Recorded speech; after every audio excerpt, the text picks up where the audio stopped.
A partir de agora, o mundo inteiro, em especial no Brasil, nas regiões Sudeste e Centro-Oeste, pela TV Alterosa, SBT Minas Gerais, TV Brasília, Rede TV, Distrito Federal, Grupo Tati São Paulo e TV Goiânia, Goiás, a edição 36 semanal do programa Pode Cá Liberados, com entrevista exclusiva e super explosiva do maior advogado criminalista do Brasil, Dr. Cacai, a seguir.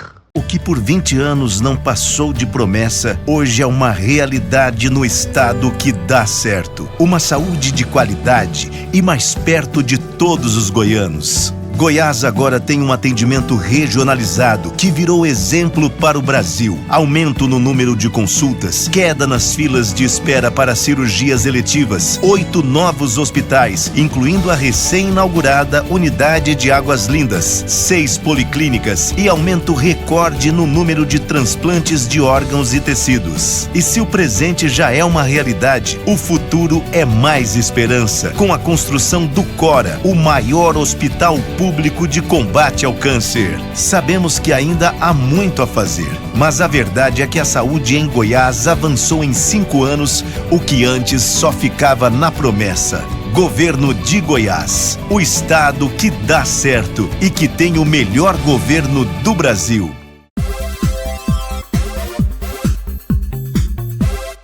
Podemos entrar aí, nas suas casas? Se vocês permitem, agradecidíssimo e de coração aberto, sincero, o desejo de Deus, saúde, alegrias e vitórias em suas vidas, de seus familiares e amigos neste 2024. Estamos a postos para mais uma edição do Pode Cá Liberados, um programa de entrevistas diferente de tudo o que você já viu na televisão brasileira, para o mundo inteiro, no comando da TV Meio, e vem aí a Rede TV, através das TVs Smarts, aplicativos LG, Samsung, iOS e Android no comando da Sul TV, e no Brasil inteiro a TV Meio, a emissora que mais cresce no país, espalha para todas as capitais em canais abertos e fechados, especialmente nas regiões Sudeste e Centro-Oeste do país, Minas Gerais, SBT Alterosa, Brasília, Rede TV, TV Brasília, São Paulo, Grupo Tati. Bem, sempre na divisão que faço com as minhas entrevistadoras deste programa, e é um prazer dividir contigo, Tayana. Bem, mestre Cajuru, boa noite, pátria amada. É uma honra entrevistar um homem público tão qualificado. É tão qualificado, conhecido, polêmico, como todo homem que tem opinião própria e que faz carreira brilhante neste nosso país. Aí no ponto de vista meu, infelizmente, porque eu odeio ser chamado de polêmico. Não sei ele, Antônio Carlos de Almeida Castro, conhecido como Cacai, simplesmente o melhor advogado criminalista do Brasil, isso na opinião até de quem não gosta dele ou não gostou de decisões dele. Cacai, primeiro agradecidíssimo por esse privilégio de aqui em Brasília poder te entrevistar junto com a Tayana. Eu me lembro, sabendo da sua história, que quando você menino estudante, você fazia questão de acompanhar os julgamentos no Supremo Tribunal Federal, no STF. A partir daí, quem mais acrescentou, com quem mais você aprendeu para chegar no auge da carreira da advocacia criminalista? Em primeiro lugar, Tayana, alegria estar aqui com vocês, nosso grande amigo e mestre Cajuru, uma honra enorme Minha. Ser entrevistado por você. Eu acompanho sua carreira há tantos anos, gosto muito da sua inteligência, da sua veemência e da sua coragem. Obrigado. Bem, eu sempre quis fazer direito criminal, desde que morava no interior de Minas Gerais, lá em Patos de Minas. Patureba. Patense. Você não gosta de Patureba, não? Não, Patureba não. E eu acompanhava naquela época não tinha nem televisão, eu acompanhava os júris da cidade. Aí quando pude mudar para Brasília, que eu vim para cá para estudar, eu comecei a ter o costume de ver os julgamentos do Supremo Tribunal Federal, que é uma coisa interessante. Na época não existia a polêmica TV Justiça, eu sou contrário à TV Justiça para processos criminais, acho que é uma condenação acessória sem previsão legal. Me lembro quando advoguei para o Duda Mendonça no Mensalão, Eu ganhei, ele foi absolvido, eu fui jantar com ele, Duda Mendonça era um gênio da comunicação. Ele disse, ó, Cacá, é o dia mais feliz da minha vida, mas eu estou condenado do imaginário popular, por causa da televisão. Sim. E eu fiquei muitos anos vendo, era só quarta-feira o plenário. E depois eu tive uma sorte, eu fiz estágio com o Zé Eduardo Alves e o Carlos Caputo, eram dois advogados jovens que estão brilhando na carreira há muitos anos. E eu nunca tive emprego. Eu optei por ser advogado, que era o meu sonho, ser advogado criminal. E aí comecei a conhecer pessoas que foram muito importantes exatamente na área criminal, especialmente José Carlos Dias e Marcos Tomás Bastos. Foi meu advogado. É, o Zé Carlos? E me absolveu 20 minutos antes que eu entrasse em regime semiaberto. Olha só. Condenado pelo ex-governador de Goiás. Olha só, aí. olha só. Olha, o Zé Carlos é uma figura muito rara. Na advocacia, ele hoje está dedicado muito à questão social, ele é presidente da Comissão de Justiça e Paz. Eu era muito novo quando teve a comissão do orçamento, CPI do orçamento, e eu comecei a advogar com ele para a Odebrecht. Foi a primeira vez que eu peguei um caso maior assim. E ele não só me ensinou muito, como me deu muita segurança, muita autonomia. O Zé Carlos é um advogado excepcional. Teve uma vez ele estava na tribuna do Supremo, eu estava acompanhando ele.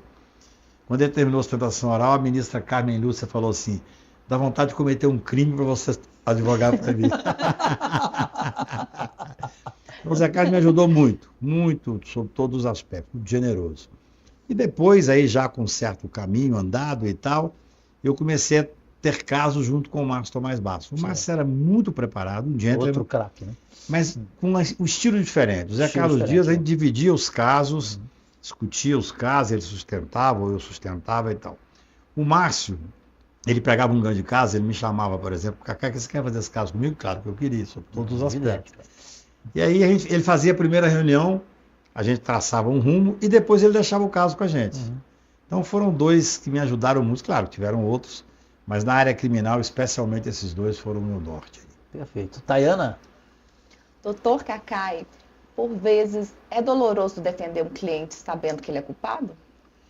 Olha, eu só pego um caso se eu tiver uma defesa técnica. Esse é o primeiro requisito.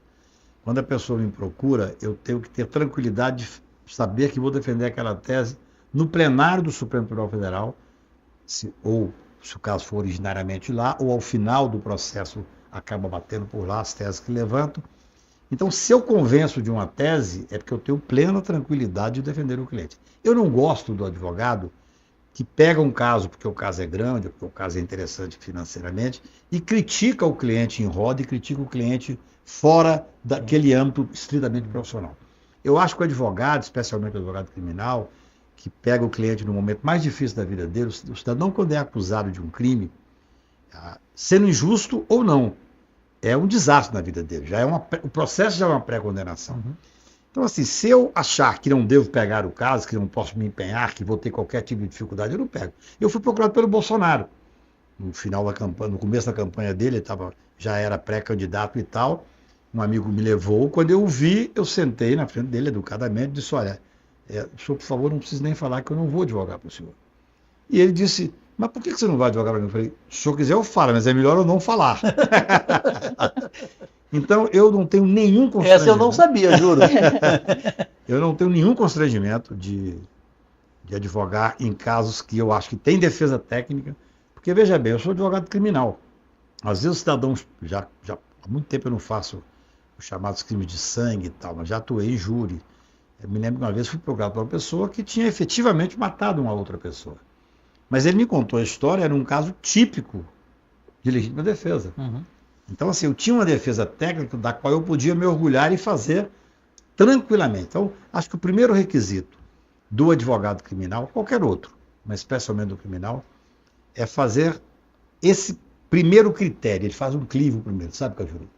Assim, eu só vou pegar se eu achar que eu tenho defesa técnica. Porque, veja bem, eu advogo no Supremo há 40 anos. Então, eu vou despachar com o ministro Supremo, se eu for com uma tese estranha, o próprio ministro que me vê lá no dia a dia vai dizer, mas essa tese não parece com você. Não é a sua cara. Então eu não tenho nenhum constrangimento. Se eu entrar numa causa é porque eu vou fazer a defesa ferrenha dela. Assim, eu acho que nós temos obrigação, o advogado tem a obrigação de se entregar de forma absoluta para a tese em nome do cliente. Bom, esse é um gancho na boa pergunta da Tayana, que nos dá, brasileiras e brasileiros, minhas únicas vossas excelências, a chance de entrarmos na amplitude de um dos casos mais consagrados e vitoriosos pelo advogado criminalista Cacai. A prisão do presidente Lula.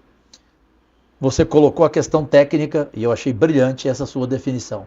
Mas desde o começo, doutor Cacai, você tinha a convicção de que você o absolveria ou você achava que seria difícil, que você teria que usar de toda a estratégia e que não era uma missão fácil?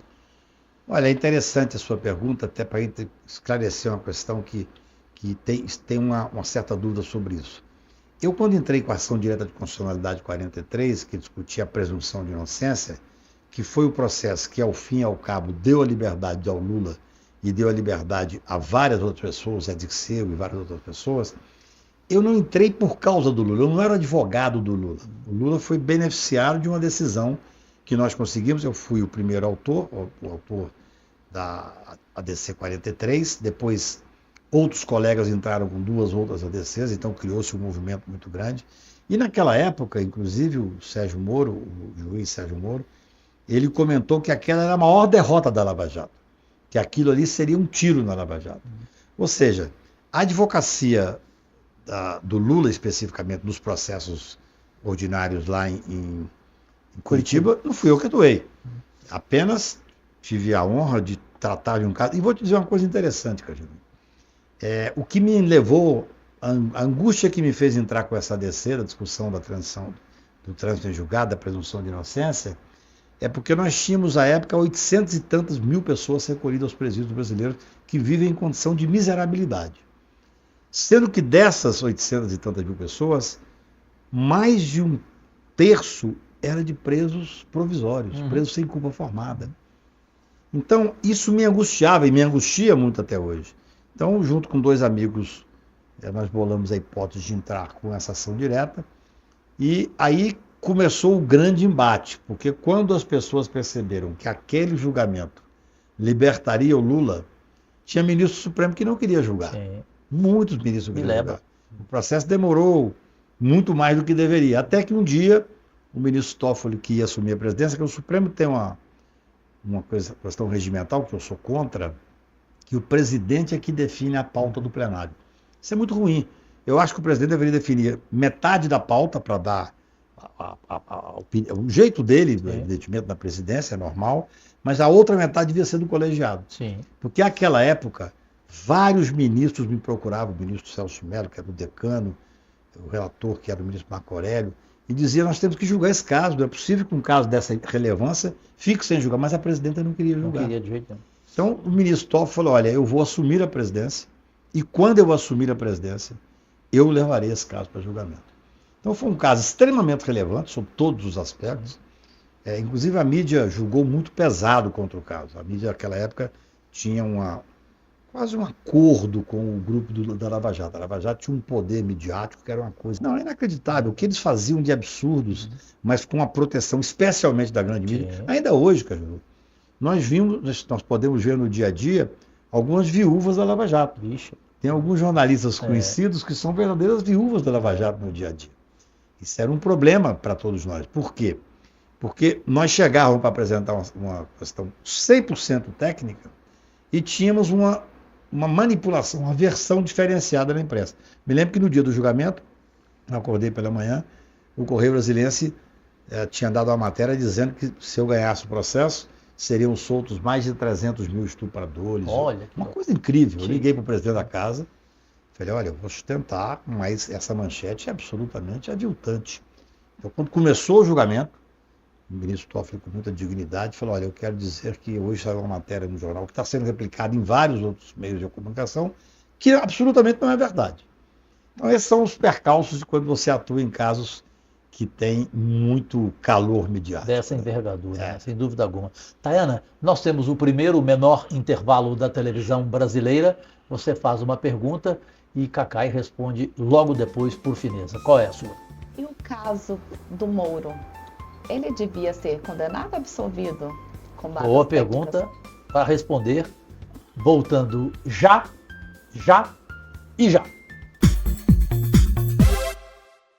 que por 20 anos não passou de promessa, hoje é uma realidade no estado que dá certo. Uma saúde de qualidade e mais perto de todos os goianos. Goiás agora tem um atendimento regionalizado que virou exemplo para o Brasil. Aumento no número de consultas, queda nas filas de espera para cirurgias eletivas, 8 novos hospitais, incluindo a recém-inaugurada Unidade de Águas Lindas, 6 policlínicas e aumento recorde no número de transplantes de órgãos e tecidos. E se o presente já é uma realidade, o futuro é mais esperança, com a construção do Cora, o maior hospital público de combate ao câncer. Sabemos que ainda há muito a fazer, mas a verdade é que a saúde em Goiás avançou em 5 anos, o que antes só ficava na promessa. Governo de Goiás, o estado que dá certo e que tem o melhor governo do Brasil. Pode-Cá liberados. Oferecimento Superbet. Seja super. Senhoras e senhores, meus únicos patrões, para a penúltima parte do Pode-Cá Liberados especial, com ele, o melhor advogado criminalista do Brasil, aqui em Brasília, Carlos Almeida de Castro, o Dr. Cacai, com a pergunta que a Tayana deixou sobre o juiz Sérgio Moro. Pode responder, à vontade. Olha, doutor. eu enfrentei a Lava Jato desde o início. Eu fui advogado do primeiro dia da Lava Jato, quando o CEF começou a ser investigado e foi preso logo em seguida. E eu comecei a ver, assim que começaram as pressões em cima do Alberto e o CEF, eu comecei a ver que não era um processo comum.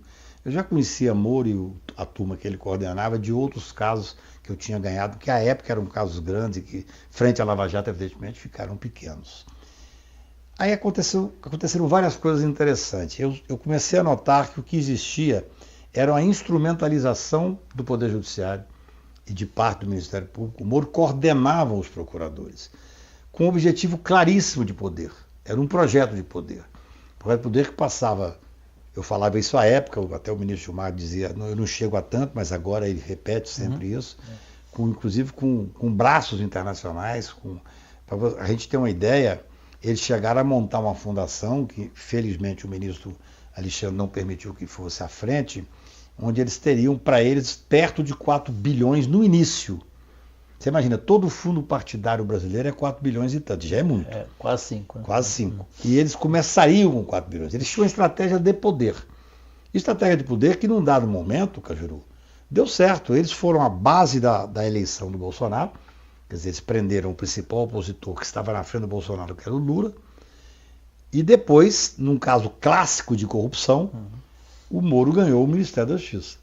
Claro que em seguida rompeu o Supremo Tribunal ou com a presidência da República. Ou também, claro. Depois houve uma briga de quadrilha e eles se desfizeram. Então, desde o início, eu apontava as inúmeras irregularidades do Moro e dos seus procuradores adestrados. Mas veja bem, quando um advogado fala, muitas vezes a impressão, Tayana, é que você está defendendo um cliente e por isso está fazendo acusações tão graves. Mas agora, houve um relatório do Conselho Nacional de Justiça, que o corregedor à época era o ministro Salomão, muito técnico.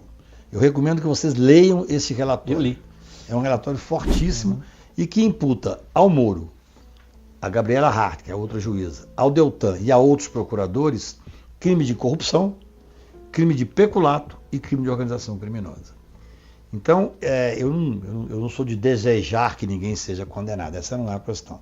Eu acho que um juiz que instrumentaliza o Poder Judiciário com fins pessoais e políticos, ele tem que dar conta disso, ele tem que prestar contas disso. E esse relatório está hoje, penso eu, nas mesas, na mão do doutor Procurador-Geral, ele tem que ter consequência. Não pode um órgão como o CNJ, que é presidido pelo Presidente do Supremo, através do seu corregedor, e esse relatório foi votado na plenitude do CNJ, e depois o relatório ele serve como uma notícia criminis. O CNJ pega o relatório aprovado e encaminha ao Ministério Público.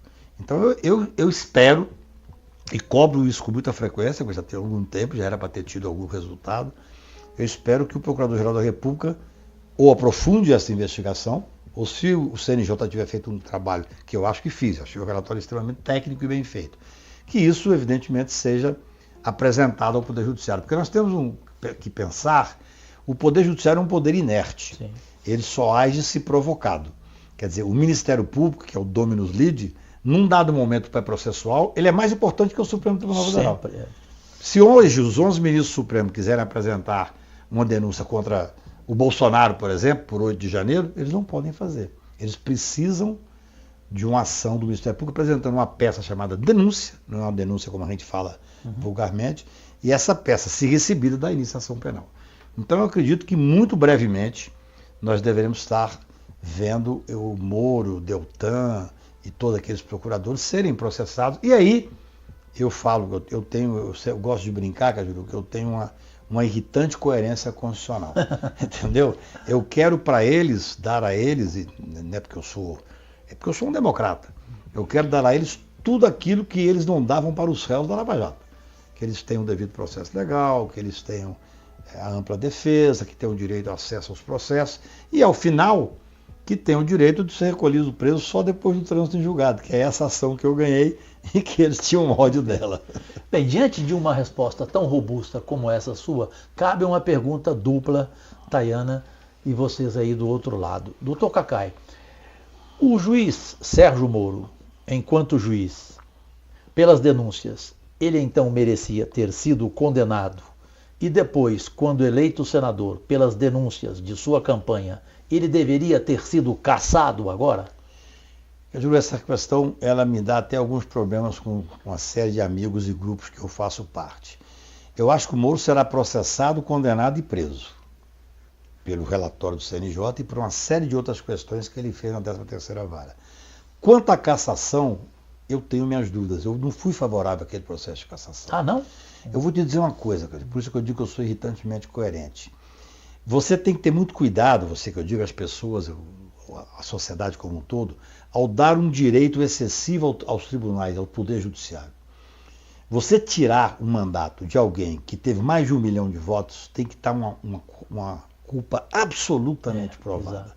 É muito grave. O Poder Judiciário já é muito poderoso. Ele pode julgar os processos criminais, ele pode mandar para a cadeia, ele pode mandar entrar na casa da pessoa, pode prender preventivamente. Agora, você é senador da República, o seu mandato, para mim, é sagrado. Salvo se for uma coisa absolutamente aviltante, como foi, por exemplo, aquela Moro de Saia lá no Mato Grosso, a Selma, que ela se já, eu advoguei lá, ela se jactava, ela, por exemplo, pegava o governador, que era meu cliente, felizmente nessa época eu não era advogado dele, porque senão eu teria reagido.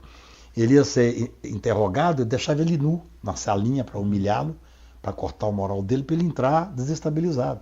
E ela fez um abuso de poder econômico de forma tão grande, que foi cassado o mandato dela. O Moro, claro, se ele tivesse feito esse abuso que foi apregoado, eu acho que ele teria que ser cassado. Mas pelo que eu vi, até brinco assim, era melhor deixá-lo lá. Ele hoje é um pato manco. Ele é um homem sem muito poder no Senado, ele não é muito ouvido e tal. E eu prefiro que ele seja julgado pelo Supremo Tribunal Federal. Eu acho que o foro dele deve ser o foro do Supremo Tribunal Federal, que é um poder que ele aviltou, ele enfrentou.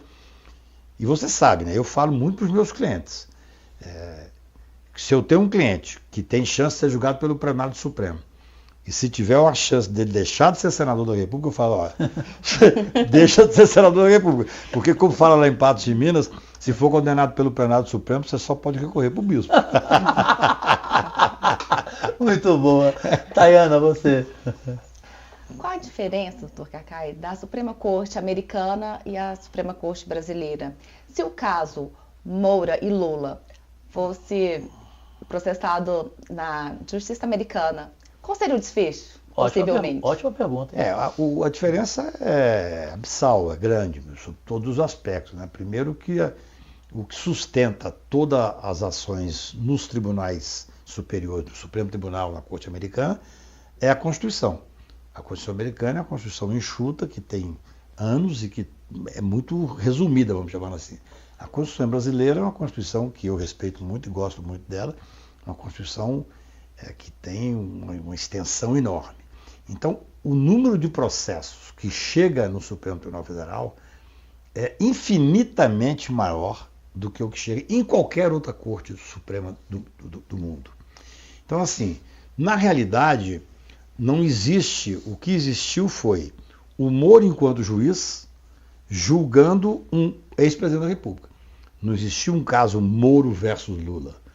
Porque, assim, o Moro condenou o Lula de uma forma ilegal. A primeira coisa que você tinha que ver, que eu falava isso desde o primeiro dia, porque a pessoa qualquer, seja ela tem o direito ao que a gente chama de juiz natural. É um juiz que você não pode escolher o juiz que vai te julgar, só no regime de exceção. Por que o triplex de Guarujá está sendo julgado em Curitiba? Tinha que estar sendo julgado em Guarujá, em São Paulo, porque o Moro tinha interesse político. Por que o sítio de Atibaia foi julgado em Curitiba? Porque tudo que dizia respeito à questão política do Lula, o Moro tinha interesse, ele tinha uma instrumentalização do Poder Judiciário e era julgado aonde ele queria. Ele tinha o que a gente chama de jurisdição nacional. Era um juiz de jurisdição nacional. Então, não houve e não haverá um embate Moro-Lula. Quer dizer, o Lula hoje não tem nenhuma ação contra ele, está absolvido por inúmeros excessos que ocorreram, e mais do que excessos, erros gravíssimos praticados em prol, repito, em prol de um projeto de poder do Moro e do grupo dele. E o Moro agora, senador da República, vai ter que passar por todas essas investigações que estão aparentemente paradas. Mas, por exemplo, a do CNJ eu duvido que esteja parada, que é um relatório que sai do Conselho Nacional de Justiça tem uma força enorme. Então, assim, por exemplo, no processo, é bom que a sua pergunta é interessante, que dá para fazer uma reflexão. No processo que eu acredito que o Moro sofrerá no tocante aos abusos dele, o que o relatório diz do CNJ? Não sou eu que estou dizendo, não. Eu já disse muitas vezes antes, sim, mas agora eu estou tranquilo que eu estou repetindo agora o CNJ. Você tem exatamente. Um parceiro. Corrupção, peculato e organização criminosa. Este processo é um processo que será apresentado pelo Procurador-Geral. Ele é senador da República. Ele tem foro do Supremo Tribunal Federal. Será apresentada uma denúncia ao Supremo Tribunal Federal e dele ninguém mais participará. É o Moro fazendo a defesa dele na sua amplitude e o Estado brasileiro levando a persecução criminal até onde tem que ser levada, que é num processo democrático, legítimo, que dê ao réu, qualquer que seja ele, todo o direito de defesa.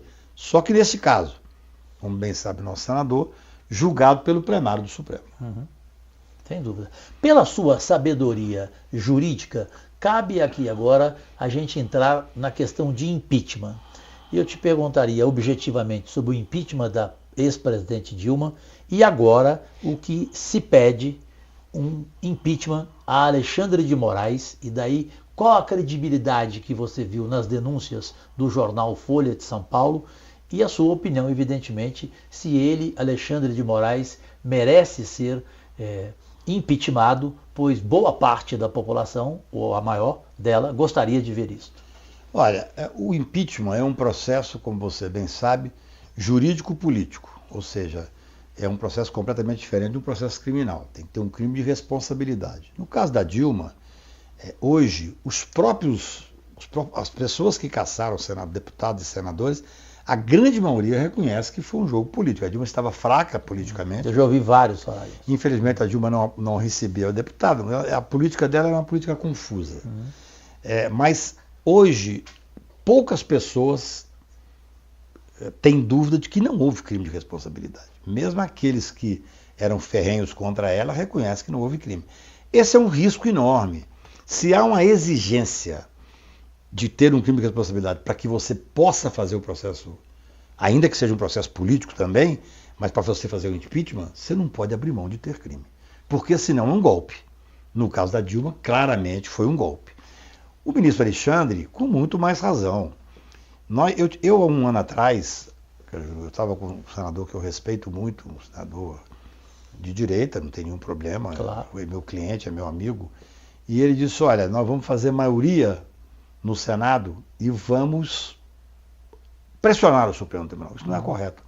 Acho que tem que haver um respeito à independência dos poderes. Veja bem, certa vez eu estava na minha casa, recebi um telefonema do presidente Sarney, de que eu sou amigo. Sim, eu também. Fui advogado e adoro ele, é um dos homens mais cultos e preparados do Brasil. Já foi entrevistado por nós. Ele é ótimo. E ele me ligou, ele era presidente do Senado. Ele chegou lá, tinha um determinado ministro supremo, que era um homem muito contraditório. Metade da população amava ele e metade queria que ele fosse impeachment. É um pouco como o Alexandre.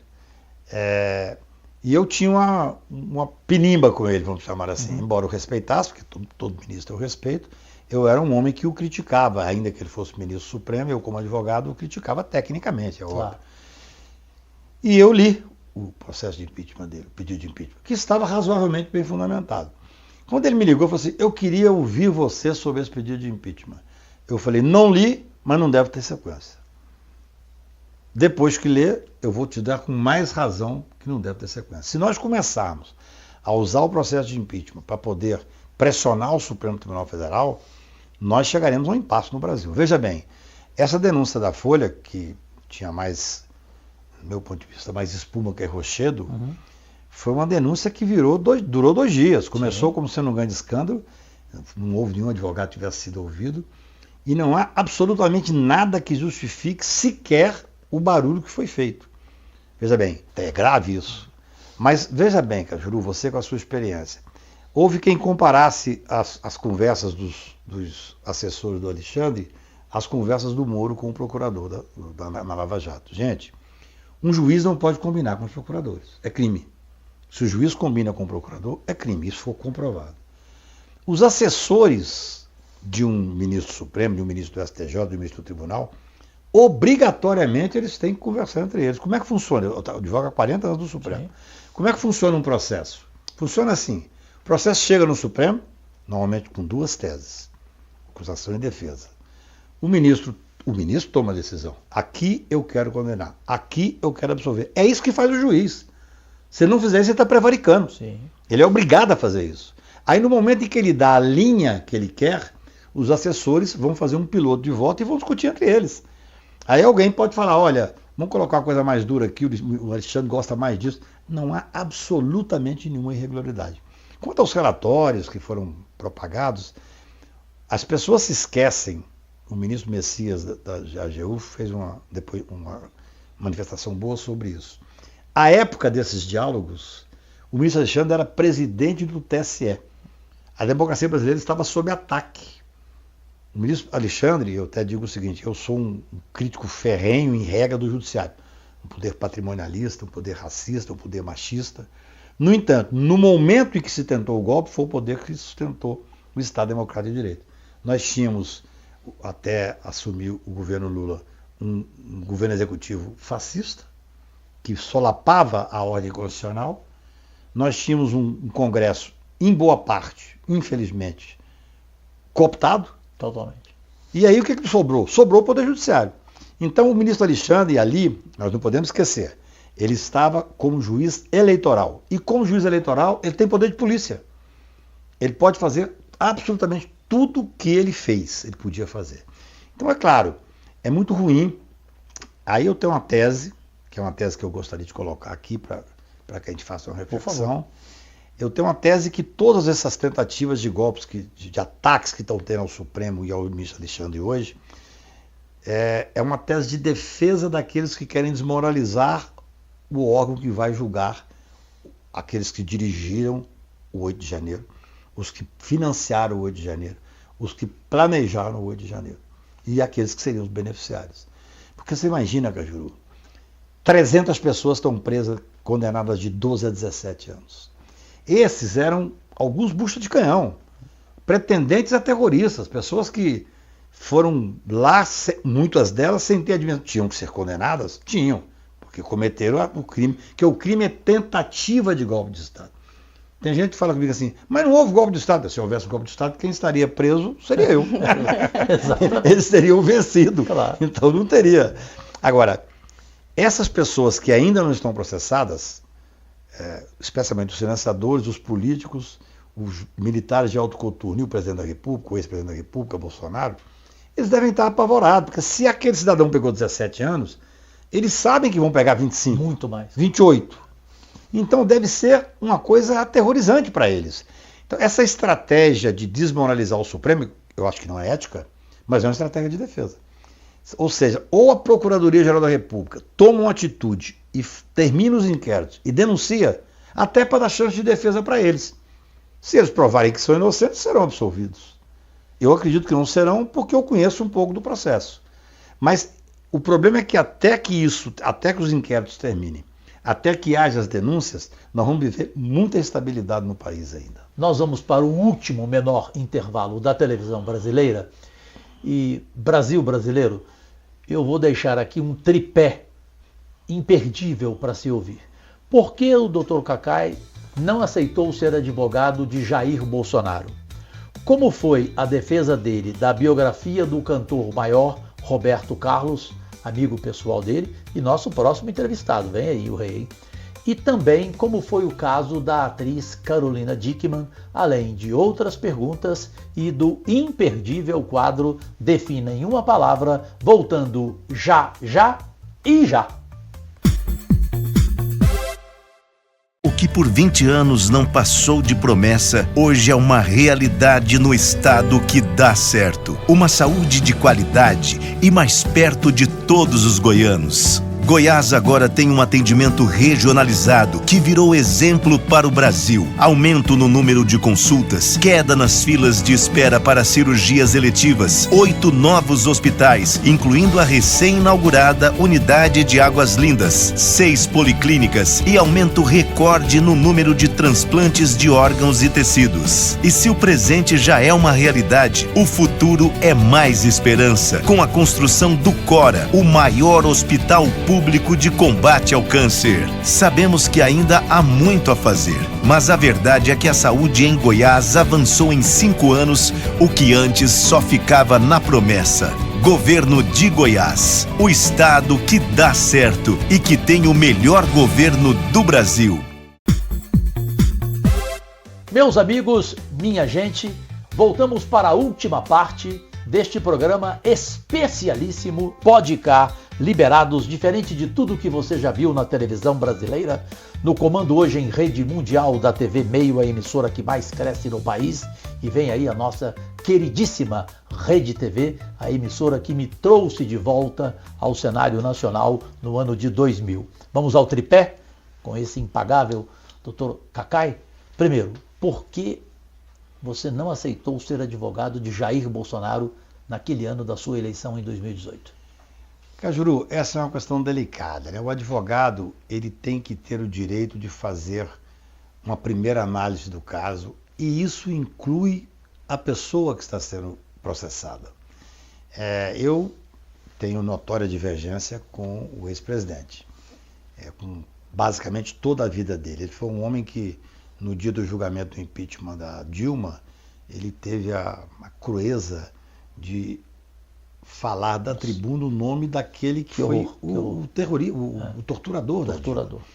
Então, eu jamais pegaria um caso que eu não pudesse me entregar visceralmente a ele. Eu sou um homem visceral. Eu gosto de dizer que eu tenho um DNA da liberdade, eu gosto de me entregar para os meus casos. Por isso que eu pego poucos processos, inclusive. Eu não me sentiria bem advogando para ele. Eu prefiro não descer aqui aos detalhes, porque seria indelicado, mas é como eu disse a ele, eu sei, mas é melhor não dizer. Essa foi forte. Objetivamente, completando o tripé, por favor, doutor Cacai, a biografia de Roberto Carlos e o caso da belíssima atriz e sensata, por favor, quero deixar bem claro, a Carolina Dickmann. Ora, foram 2 casos que eu fiz com muito prazer. Quando o Roberto me procurou, ele tinha já um episódio que ele tinha entrado para impedir a publicação de uma biografia dele. Eu disse, Roberto, eu vou adorar trabalhar por você no Supremo nesse caso, com uma condição, eu não faço censura prévia. Eu jamais entraria com um processo para impedir a publicação da biografia. Ele falou, Cacá, eu confio em você. O que você vai fazer? Eu falei, olha, na minha visão, e eu continuo tendo essa mesmíssima opinião, não existe direito absoluto.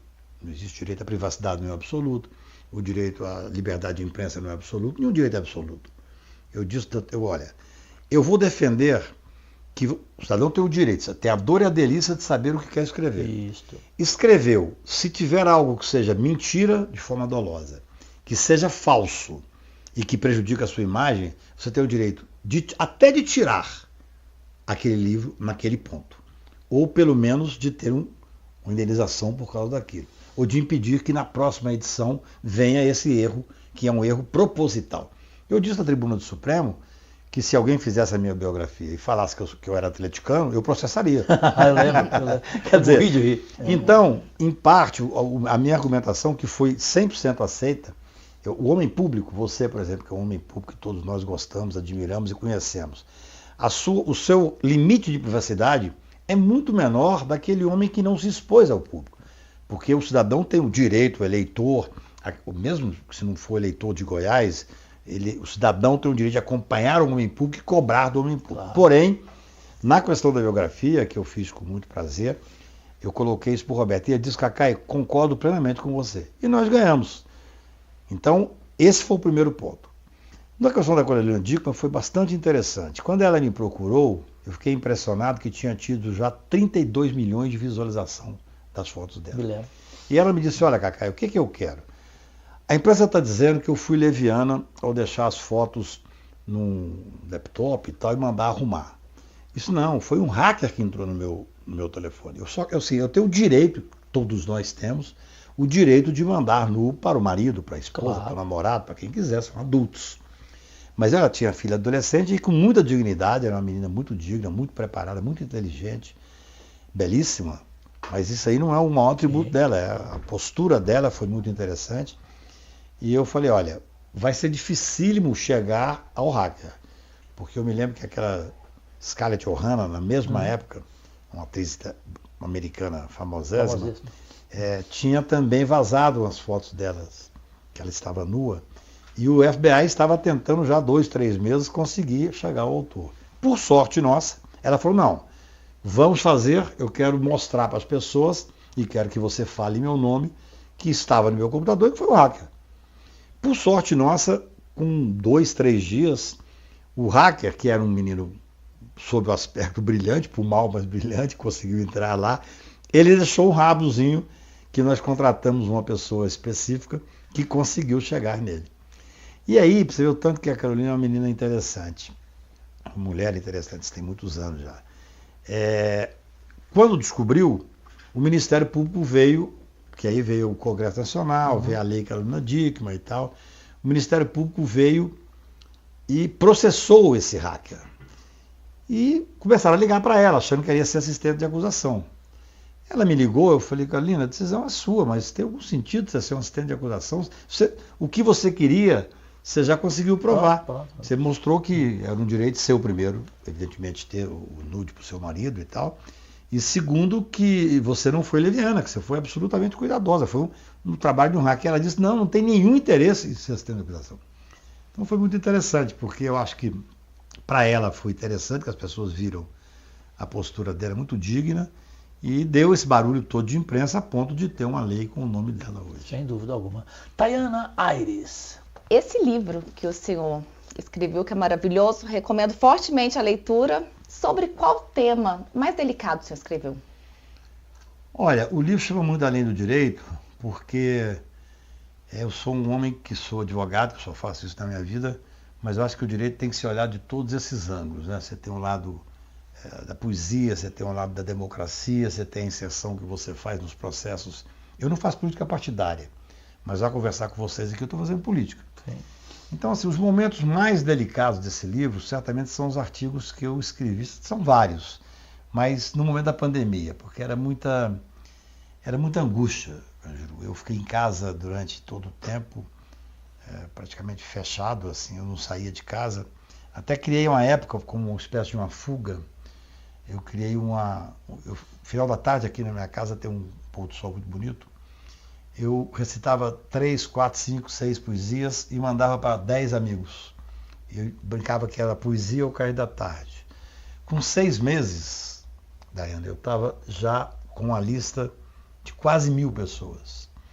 Durante 3 anos, foi depois da pandemia eu continuei, eu todos os dias recitava poesia e mandava para poesia por cair da tarde. Então esse livro, ele tem um lado de angústia, que é viver um momento gravíssimo como o da pandemia, onde a democracia esteve claramente em jogo, porque ali nós tivemos momentos muito graves, assim.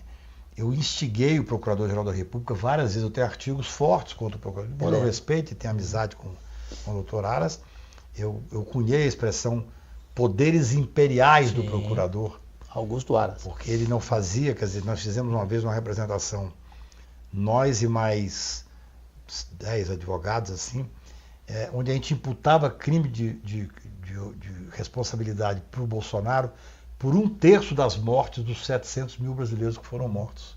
Isso é uma questão técnica. E a Procuradoria nunca se manifestou. Então, acho que talvez o que mais me angustiava não é um livro angustiado, ele tem muitos artigos angustiados, Sim. porque a vida passa por esses enfrentamentos. Certamente, eu continuo escrevendo, eu escrevo 2 artigos por semana ou 3 artigos por semana, 2 sempre. Um que sai no IG no dia, o outro que sai no Poder 360. Mas escrevo também em situação de ocasião, que acontece alguma coisa e tal. Os artigos, que são a coletânea de artigos, os artigos são sempre artigos sobre um momento ou de alegria enorme, como agora, por exemplo, eu estava acompanhando as Olimpíadas de Paris, escrevi mais de uma Você vez estava lá, sobre isso. né? Eu estava lá, passei lá 21 dias, ou chamando a responsabilidade, ou pelo menos dando a minha opinião, sobre esses momentos graves pelos quais passa o país. Eu entendo, Cajuru, que nós ainda não estamos completamente livres de uma dificuldade de ter uma interrupção da democracia. Concordo plenamente. E esse livro diz sobre isso, só que em uma outra época, né? E os meus artigos aí são muito mais numa época em que a gente vivia a angústia da pandemia e uma irresponsabilidade absoluta no trato da democracia e no trato da vida dos brasileiros. Sem nenhuma dúvida. Bem, chegou o momento, Tayana, mais esperado. Defina em uma palavra. O quadro sempre começa com a entrevistadora que me acompanha no Pode Cá Liberados. Hoje é Tayana Aires. Cacai, defina em uma palavra Alexandre de Moraes. Um homem necessário para o Brasil hoje. Gilmar Mendes em uma palavra. Um homem necessário para o Brasil há muito tempo. Defina em uma palavra Luiz Barroso. O Roberto Barroso é um grande ministro, menos na área criminal.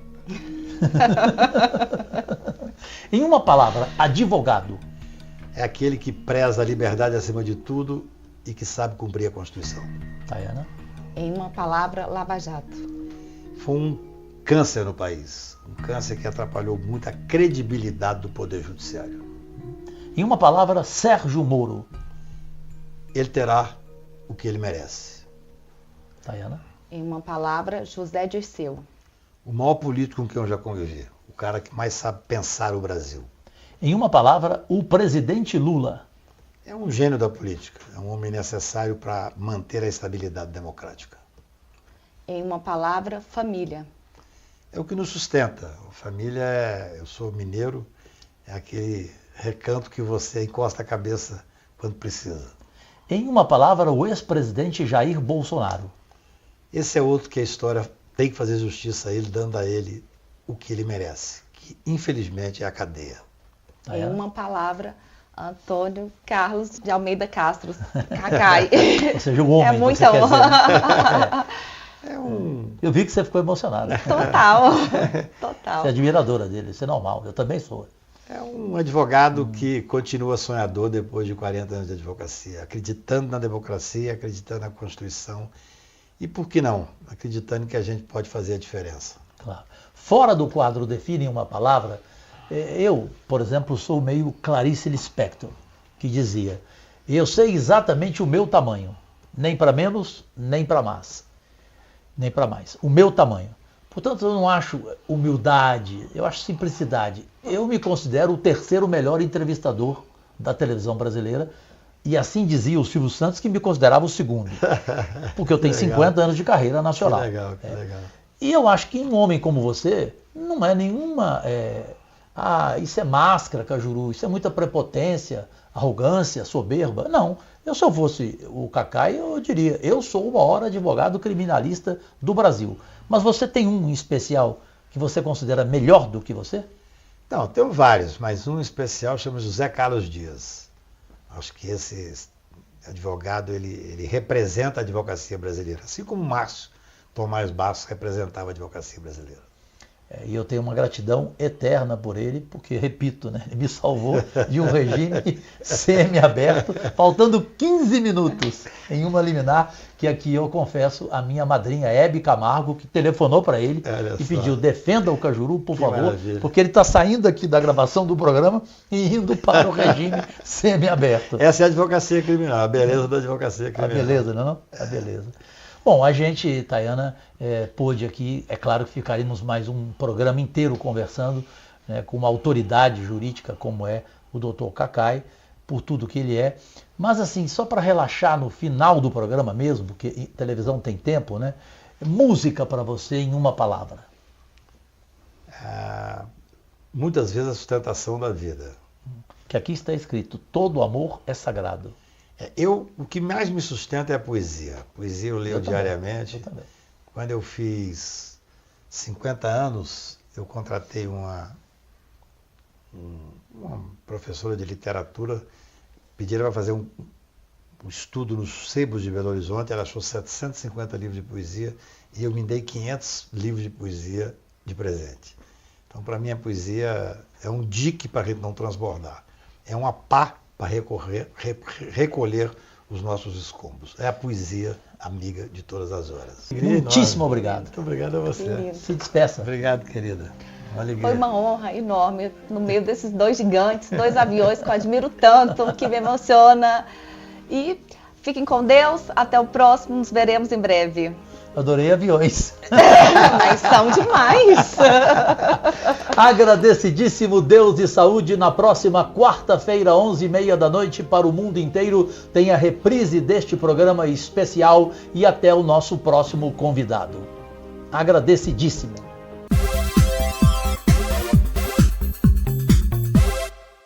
O mundo inteiro e as regiões Sudeste e Centro-Oeste do Brasil, SBT, Alterosa, Minas Gerais, Grupo Tati, São Paulo, TV Brasília, Rede TV e TV Goiânia, Goiás, acabam de ver a edição semanal 36 do programa Pode Cá Liberados. Até a próxima edição.